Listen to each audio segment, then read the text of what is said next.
Hey everyone, before we dive into it, here's a quick background on Rose-Colored World. Rose-Colored World combined catchy melodies with honest, self-reflective, and narrative-driven lyrics. The band was formed by two artists, Ray and Addison, who met in Hollywood through a mutual friend. Their music has been described as a safe place where people from all walks of life can feel accepted, seen, and celebrated for being exactly who they are. By creating this community, it gives anyone permission to live with a sense of freedom and create their own rose-colored world. Hey everyone, I'm Mackayla, and today we welcome to the Soundtrack of Our Lives podcast, Ray from Rose-Colored World. Hello.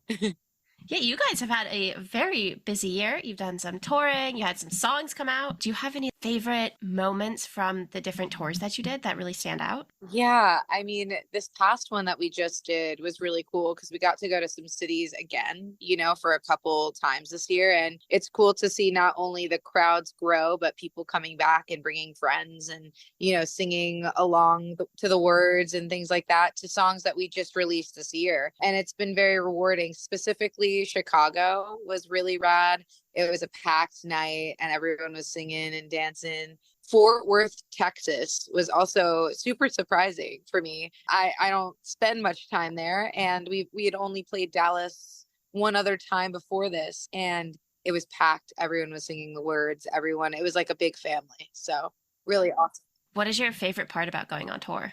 Oh man, I mean, I am somebody who loves the road. You wouldn't think that because I have like my things and I don't know, I feel like I get perceived a lot as somebody who wouldn't, but I fucking love being out on the road. Everywhere from gas station coffee to just like the camaraderie that happens with everybody that's on the road. It kind of feels like a rock and roll summer camp with everybody. It's like you're in this kind of wormhole, but I love connecting to people from all over, seeing new places and singing these songs every night. And when you get to a new city or a new place, is there something that you like to do when you get there? Like like a thing you have to do when you get to a new place?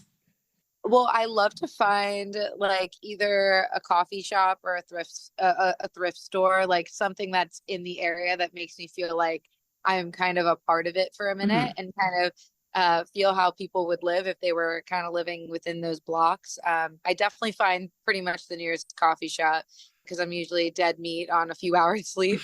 And yeah, just I like to walk around and hang. This past tour, we got to do that a lot more than our summer tour with the Dangerous Summer. So that was really nice to actually immerse ourselves in different foods and cultures and stuff. Do you have like a favorite coffee shop or thrift store that you found? Yeah, where was I? I'm like going back. So in Sacramento, I think it's called Roseville specifically. We played at a place called Goldfields. Great venue. Everybody who worked there was awesome. Sound girl Rebecca was fab. But across the street, I want to say it's Fig Cafe.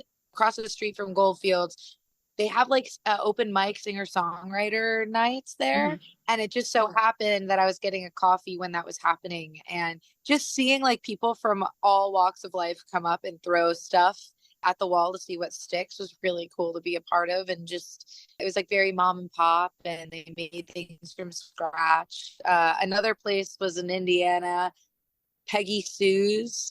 They make cinnamon rolls from scratch and so nice. Like Oh, it kind of feels like sounds Gilmore good. Girls. I don't know if you know the show, but it like totally makes you feel like you're in Stars Hollow. That now I want a cinnamon roll. Yeah, I know. I chronically want a cinnamon. So was that the best cinnamon roll you've ever had?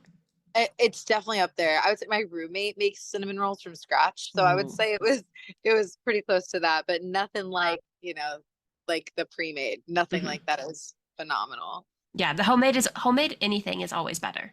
Yeah, superior for sure. When did you start doing this podcast? February will be 2 years. Oh, congrats. Thank you.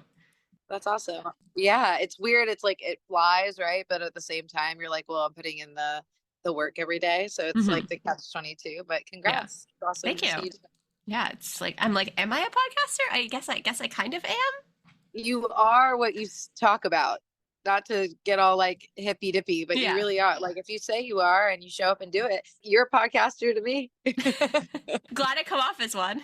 Yes. Your most recent song, Broken Glass, came out at the end of October. What was the reception like for that song? It's been really bananas, to be honest.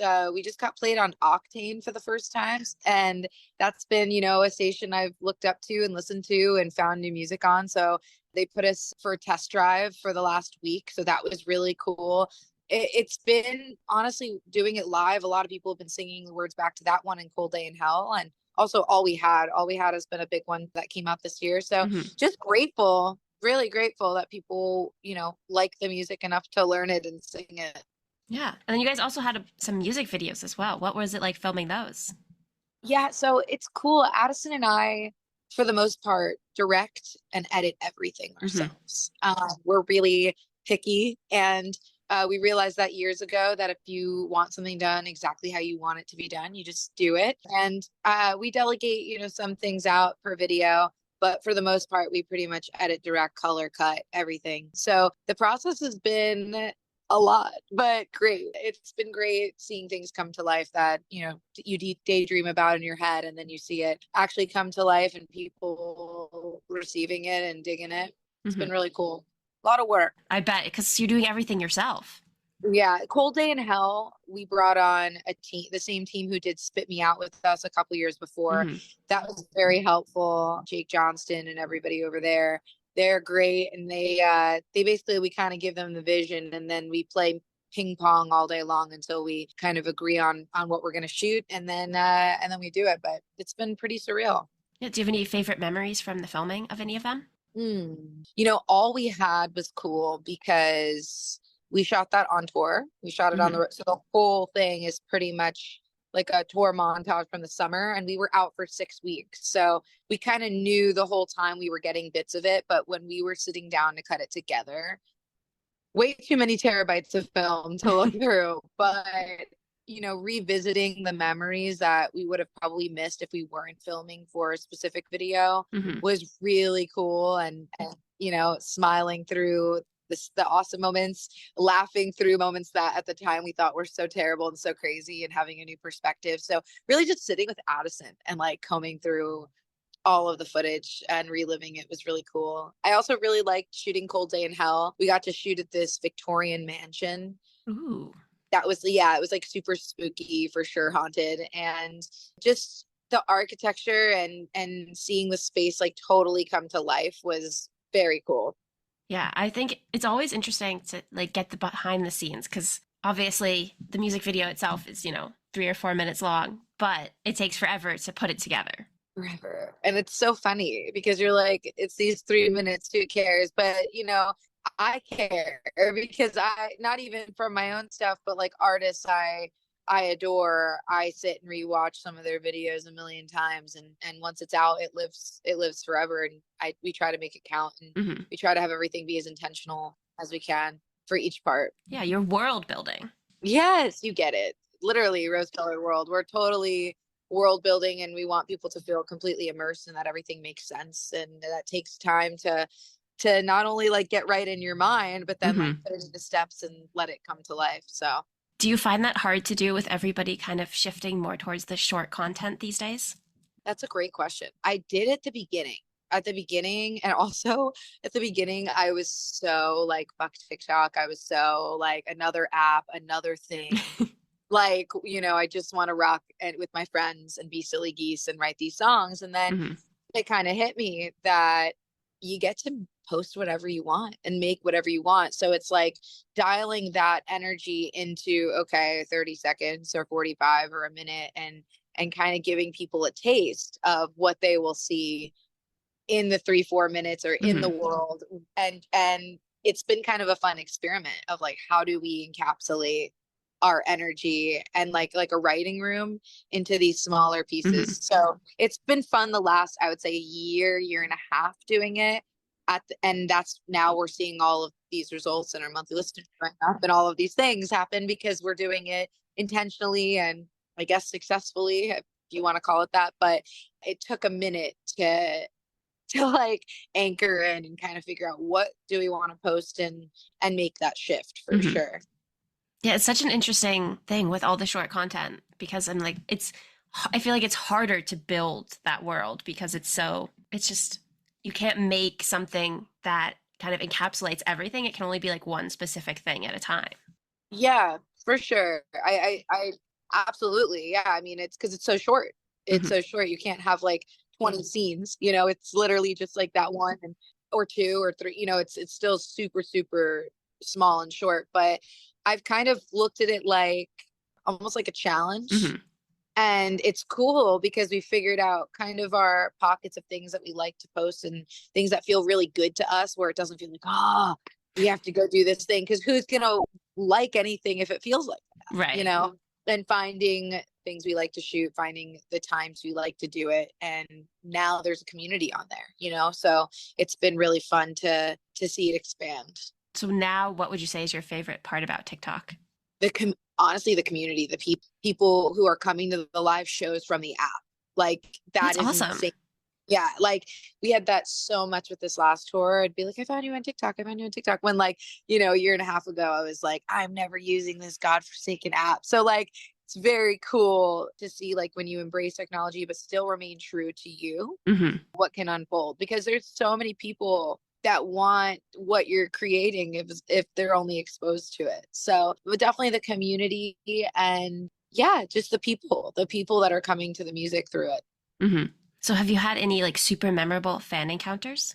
Yeah, we actually there's a girl named Kalia. She shout out Kalia. She has the handle RCW fan, and she's like built like a fan account and is on our Discord. And there's been kind of quite a few other than her as well. Like someone crocheted us pillows for the bus Oh, wow. that were like our colors. Kalia made a flag. Other people have given us like just gifts and things that and mementos and wrote us really long notes, and it's been really cool to see that it affects anyone because we make these songs in our house and you know we drive ourselves crazy trying to perfect them, and then when Hmm. people like them, it's very cool. It's very weird and very cool. Yeah, so when you guys are sitting down to write a song, what does that process look like for you? Oh man, it is it's so different per song. I like to like explain Addison and I that I'm more lyric lady and Addison is more melody man, where like Okay. he will walk around singing the catchiest shit about the dog or the dishes or somebody in the road, to the point where I'm like, wow, that's actually really good. Maybe we should use that.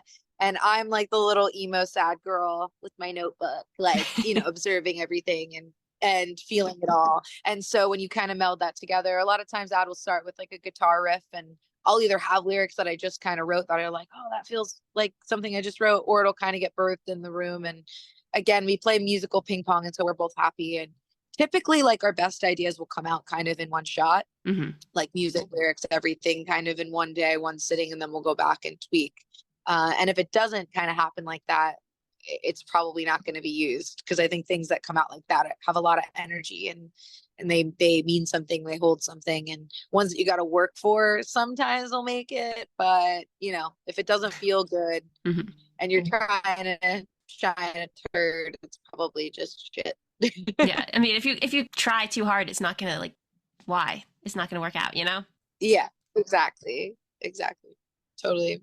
So, what would you say is some of the biggest musical influences on the music that you're making right now?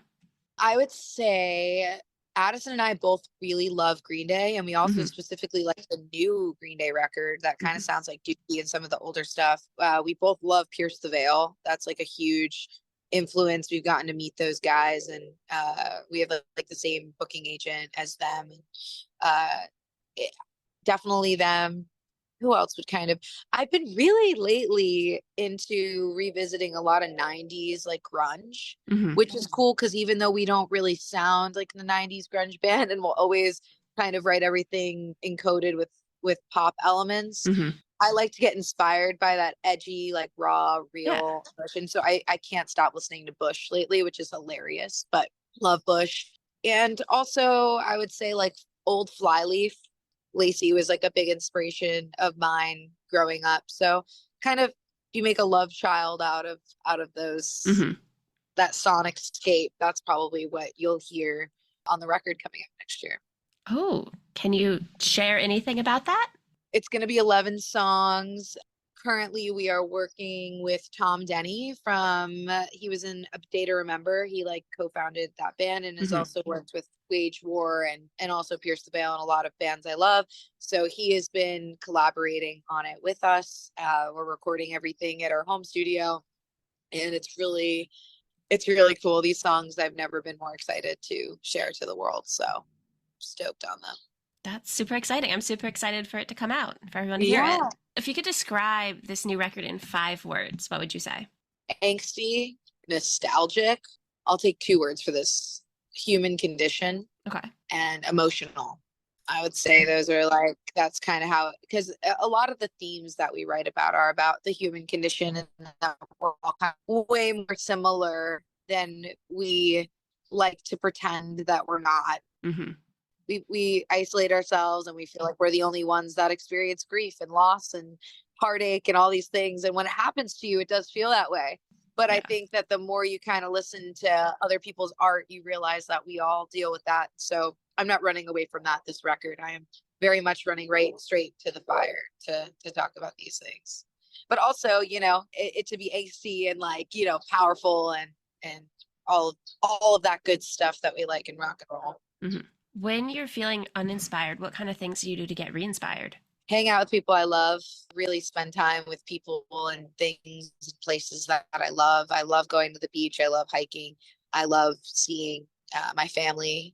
My dad actually came on tour with us for the That's so for the fun. summer run. Yeah, he drove and was TMing and he was with us the whole time. So really being around people that I love and those like conscious conversations that come up through that, I think inspire a lot of the art, because once you feel safe enough to talk about things with people you love, all of a sudden you're like, oh, that's how I was feeling. And then I can kind of package it into something cooler. Mm-hmm. But yeah, definitely that. Hanging out with my dog cheers me up, and that all and also finding new bands, seeing what they're doing is Mm-hmm. super inspiring. Keeps me on my toes to see what's happening in the ether. Yeah. What kind of dog do you have? He's a schnoodle. He's like half schnauzer, half poodle. He showed up on Addison's porch when we first started writing together, like 7 years ago. And he was like a total rescue, like bad fleas, bad, like really bad shape. And now he's like this little cute man in there. His name's Mark. He's adorable. And he comes on tour with us Oh, and hangs and the whole thing. that's so cute. Yeah, he's great. It's funny because when we went on this last run, the guitarist of Rematch, one of the other bands, he has the same exact dog as Mark, like size, color. And so when he saw that he was on tour, he was like, it's like my dog's here. And his dog's name is Randy. So I was like, Randy and Mark, like so funny. That's so cute. I love that you can bring him on tour. Yeah, he's so good. Now, I mean, he really healed with us, and now he like sleeps in my bed upside down, and it's such a cute, What was it like having your dad on tour? insane, because family is insane, but it was incredible. I Mm-hmm. mean, my dad is a classic rock drummer.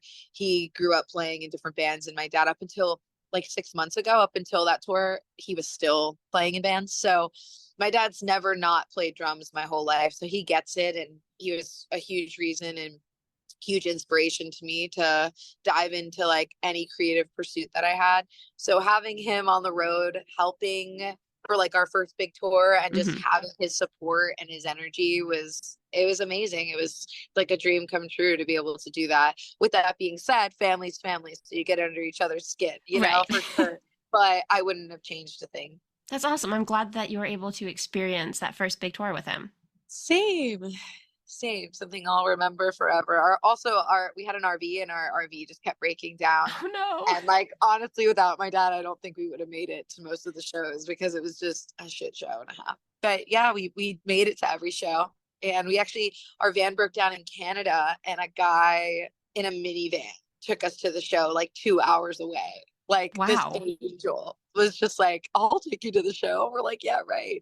I'm like, this would never happen in LA. People are not that nice here. But really cool stuff. That's so nice. So was he just like a random stranger that offered? So we were like broken down at this RV park. It was actually like, I woke up so upset. We ran out of merch, and so I handmade merch, and I was hanging it on a clothing line at this RV park that we slept over, already crossed the border into Canada. And the next morning I wake up to it torrential downpouring at Oh like 6:30 no. in the morning. So I go out in like a big hoodie and I grab all of the shirts, and I'm trying to like dry them off. And honestly, they ended up being pretty sick because anyway, I brought them in, and then my dad went to start the RV to kind of get us moving out of there. And one of the slides, to make the RV bigger wouldn't go back in. And I mean, we were pushing it in the rain. So all of a sudden, everybody at the RV park is like, what's going on? And also, we don't really look like, normal people, so everyone's trying to help us. They got a tractor. And so it becomes like this attraction at the park. And this guy, Sean, who was at the park with his family, he was like, I mean, if you guys can't get this going, I'll take you guys. And yeah, he came with us. We packed into his minivan. We shared a drum kit with the headliner because we were like, there's no way we could bring drums in this minivan. Yeah. And we played the show. We didn't do sound check. We had like 40 minutes to get on stage and to just do the damn thing. But we brought Sean with us. We gave him, VIP. And then on stage, we found out that the RV was fixed and they were coming to get us. So it was such a crazy, crazy experience, and something that I don't think would ever happen here. So grateful, love Canada, love Canadians. We will be back. Wow, yeah. People are just so kind when you least expect it. I was like, there's no way we're getting to this show. And then he was like, I'll take you. I'm like, am I dreaming that you're here? Like, what is going on? But yeah, when you least expect it, people will save the day. Yeah, and they definitely saved you in that day. Absolutely. That was one of our best shows I think we've ever played in Toronto, so I'm grateful we made it there. So is he just now invited to every show in Toronto? Yes. And also, well, he doesn't live too far from Detroit either, like Michigan, because Canada's so close to, and when we crossed over the border, we were like, we'll just kind of crash somewhere, close by. So right. I'm like, anytime we're in Michigan, man, or anytime we're in Canada, you let me know, I'll throw you on the guest list. He deserves it. He saved the day. Yeah, indefinitely. Yeah. Just on the list forever. Forever. Sorry, that distracted me from what I was going to ask next. No, I had to tell you the story. No, it's a great story. So, but the merch made it okay, though? The merch ended up making it okay. Not to use at that time. I had to wait for it to dry. But we had like a few things left over that I was able to use for merch that night. And yeah, the merch was fine moving forward. But they were cool. They were like custom one-of-ones that I handmade.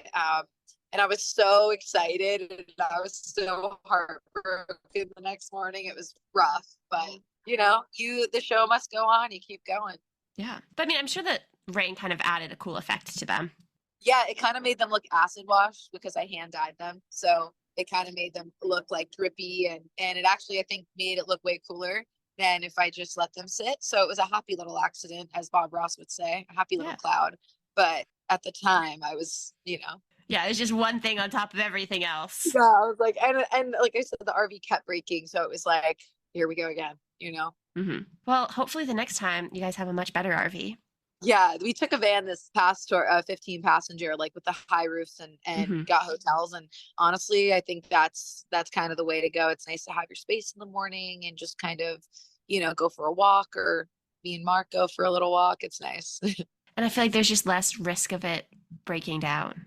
Yeah, I'm like, the most important thing is that we get to these shows, and if this thing is, and it's expensive on gas, you're all living together, like, which is fun if you have a working vehicle. But we're in the dead heat of summer and it's not working.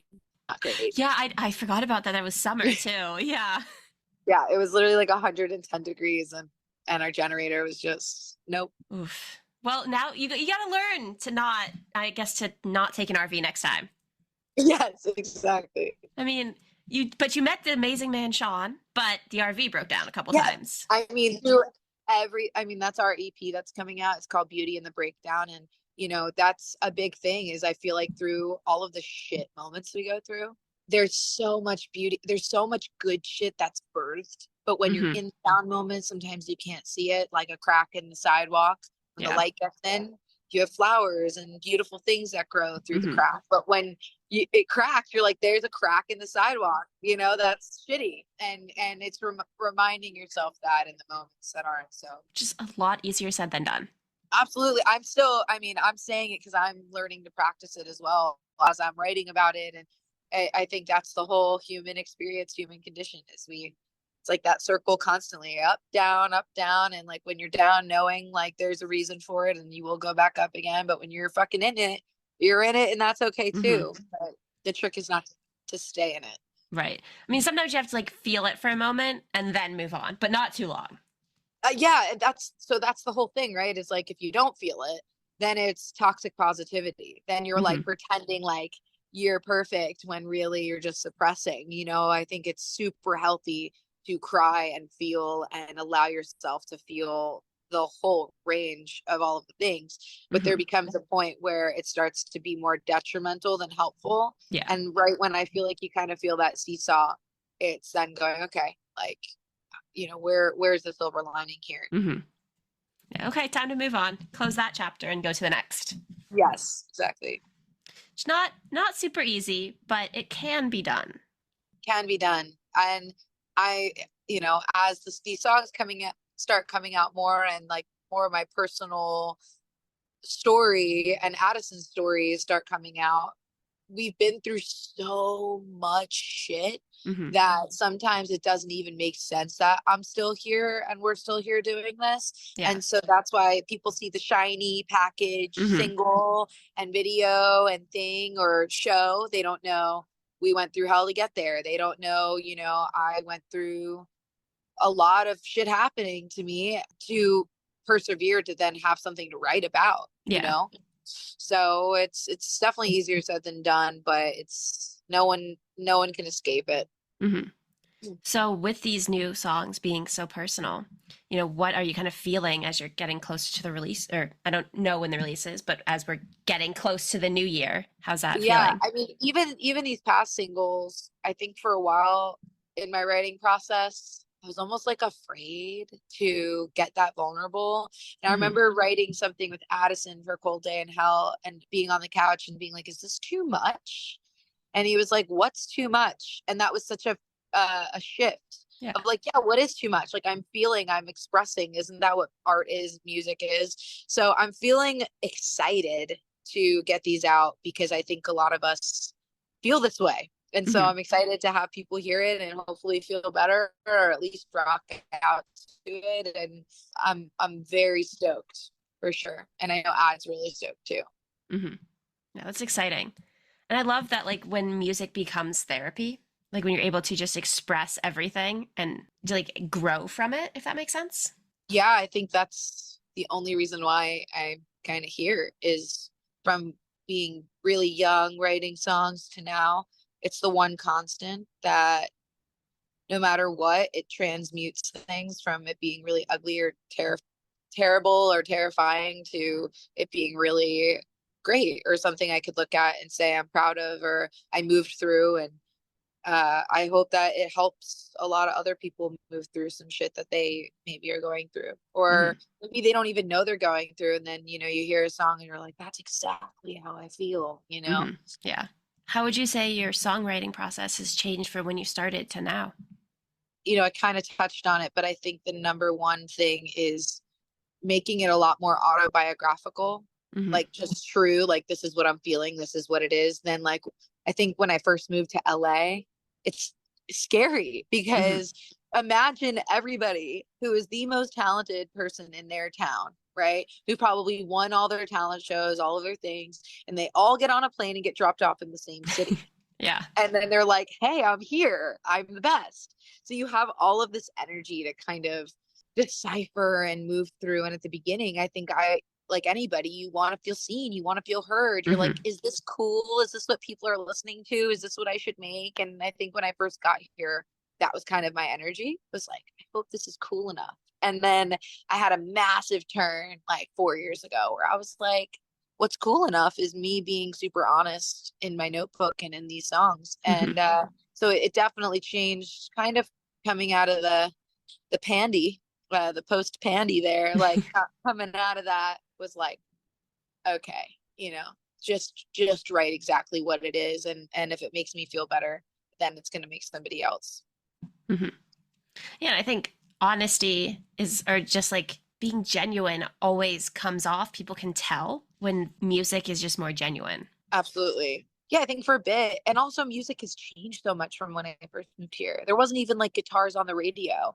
And I come from my dad being a classic rock drummer and like listening to The Doors, Bob Dylan, The Stones. So at first it kind of felt like I was a fish out of water. I'm like, I guess I should kind of make something that has these beep beep boop boops in it. Like Mm-hmm. that's fun. That's a party, and then you sit with it and you're like, this isn't a good representation of me at all. And then or Addison. And the second I remember saying to him, I like, I have permission to write you in your parents' basement, like Mm-hmm. right now. Like, what would you say? Like, go there. Like, what do you want to tell me? And it kind of all opened up. So before I ask the last question, was there anything else that you wanted to mention or talk about today? Nothing off the top of my head. Thank you for having me on. And, I appreciate being able to talk about the creative process and just hang out and meet someone rad. Oh, thank you. Yeah. So the last question is, what is the soundtrack of your life? Like a specific song. It's however you want to answer it, because it is your life. Okay. What is the soundtrack of my life? I'm gonna have a two-part answer. The first is that love is the source of the force, and if you allow love in, it will transmute you and take you to places that you couldn't even dream of. And the second part is Landslide by Fleetwood Mac is one of the best songs to ever exist and has gotten me through so many moments in my life. And if you haven't heard it, go listen to it. It's a great song. Thank you. I wrote it. I'm just kidding. So, for all of our listeners who want to stay updated on you guys, hear the music when it comes out eventually, where can they find you? Instagram is at RCW Official, Rose Colored World, all one word on Spotify and anywhere you listen to music.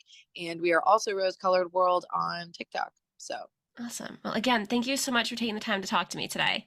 yes, thank you for having me. And I look forward to talking again soon. Listeners, go check them out. Don't forget to subscribe and follow us on Instagram, Twitter, YouTube, Blue Sky, and TikTok at STLI's Podcast. Thanks for listening.